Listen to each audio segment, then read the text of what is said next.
राधे राधे दोस्तों, मैं प्रियंका सिंह स्वागत करती हूं अपने चैनल पे। अपने सभी दोस्तों को दिल से धन्यवाद करती हूं। दोस्तों, बहुत ही प्यारा आज एक सीता माँ का दर्द भरा सोहर गीत सुना रही हूं।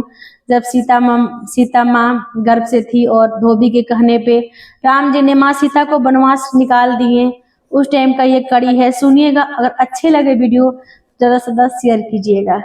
धन्यवाद। जेठा बाई शाखा के दुपहरिया गरा मी बहुते पाड़े, गरा मी बहुते पाड़े हो। बहिनी रामा जे सीता के निकाले त गरुवे गरा भासे हो। जेठा बाई शाखा के दुपहरिया गरा मी बहुते पाड़े, गरा मी बहुते पाड़े हो। सखियासी राम जे सीता के निकाले त गरुवे गरा भसे, गरुवे गरा भसे हो। एक बाने गईले दूसरे बाने अवरु तीसरे बाने हो। सखिया ढकुली पकड़ी सीतारो वेता बना पाती झारे ता बना पाती झारले हो। सखिया ढकुली पकड़ी सीतारो वैता बना पाती झारे ता बना पाती झाराई हो।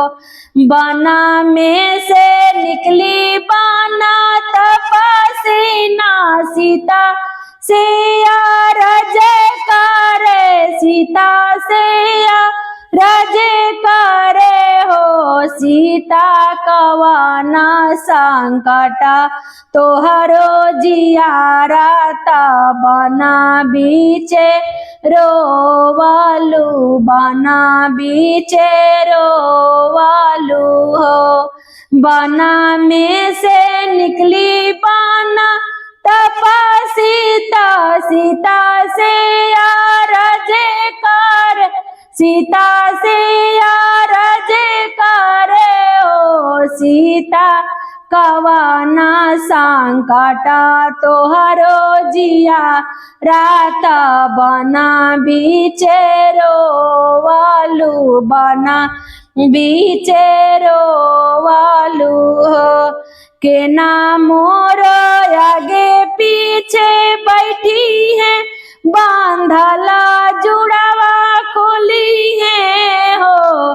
तपसी के मोरा धंगाड़ी ने बोलाई है ता नारावा कटई है ना हो।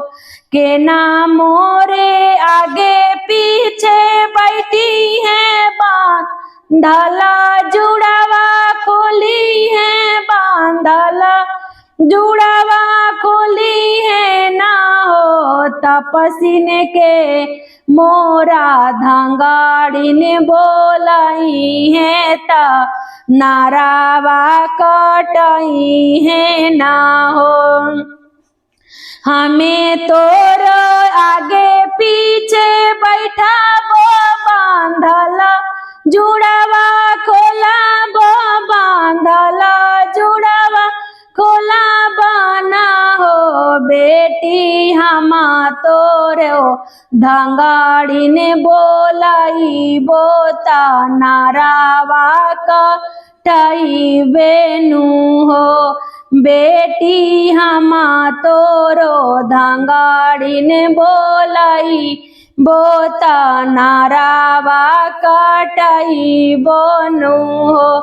8 महीनावा के बीता नौवा के लागता हो। सखी सखिया लवा कुशलिया ले जाना मावा हो सखिया लवा कुशलिया ले जाना मावा तबन बीचे सोहरा हो हाड़े कन नगर के नौआ तू हाली बेदी आवा हो नौआ रगरी हरे दीपी सलोचना पहुँचावलोचना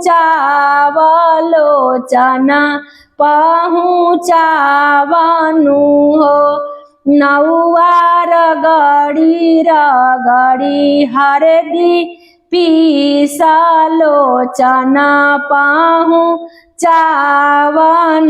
हो पहिला लोचने राजा दशरथे दूसरा कौशल्या रानी हो नौआ तीसरा लोचना लक्ष्मण देवरता राम जानी जाना सा राम जानी जाना सा हो नौआ तीसरे लोचना लक्ष्मण देवरता राम जानी जाना सा हो चार ही घाटा के सागरवा राम दातु विनिया करे हो भैया लहरा लहरा करे माथा लोचना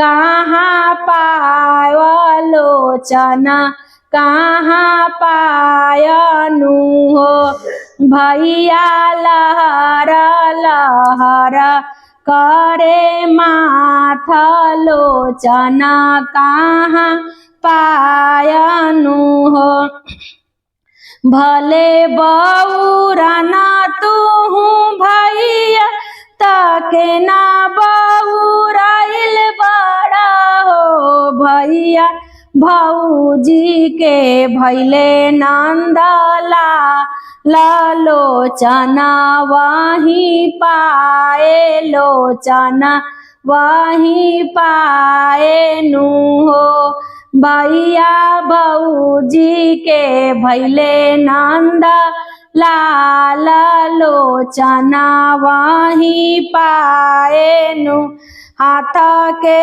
दातुना हाथ के दातुना हाथ रही गईले गेड़ू वाढ़र की गईले हो भैया के धर की गईले हो भैया चल मानाऊ माता सीता त घरे लेके आऊं त घरे लेके आऊनु हो आगे ले चल आगे ले घोड़ा गुरु बाता पिछावा वशिष्ठ मुनि हो सखिया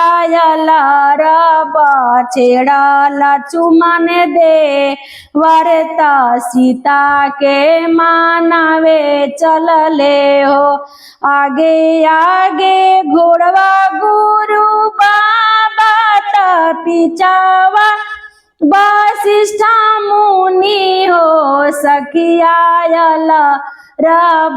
छेड़वा लक्ष्मण देवरता सीता के मानावे चलले हो अंगे ना बहरता चिरियाता बाबा के दसियाऊ हो सीतायावते बाड़े गुरुजी तो हारनी हुरी पाइया लगी हानि हुरी पाइया लगी हानु हो एतेनी बचना सुनी सीता तनयना ललित भाई हो चेरिया धना धना भाग हमारी जय गुरु जी पधार ले हो। चेरिया धना धना भाग जे हमारीता गुरु जी पधार ले निहुरी पैया लागब हो। गंगा से पनिया मंगाई त पौआ पखारेली हो। सीता बारह बरिस गुरु चिन्हु बचन जिनी टालुनु हो। सीता बारह बरिस पे गुरु चिन्हु बचन जानी टालू ना हो। सीता हमारो कहला तू मना तू अयोध्या के चला तू अयोध्या बसवा तू नु हो। तोहरो कहला गुरुजी मनब बचन नाही टलबाई हो।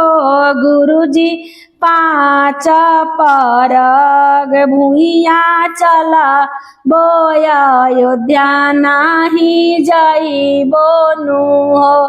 गुरुजी पाँच परग भुइया चला बोया अयोध्या नाही चला बोनु हो। जवन राम आँखी के पुतरिया पलक नाही भांजाई हो। गुरुजी उहो रामे सपने नाचिता वही जियाब हामा कैसे जियाब हामा कैसे नु हो। जवन रामे आँखी के पुतरिया पलक नाही चितावाई हो।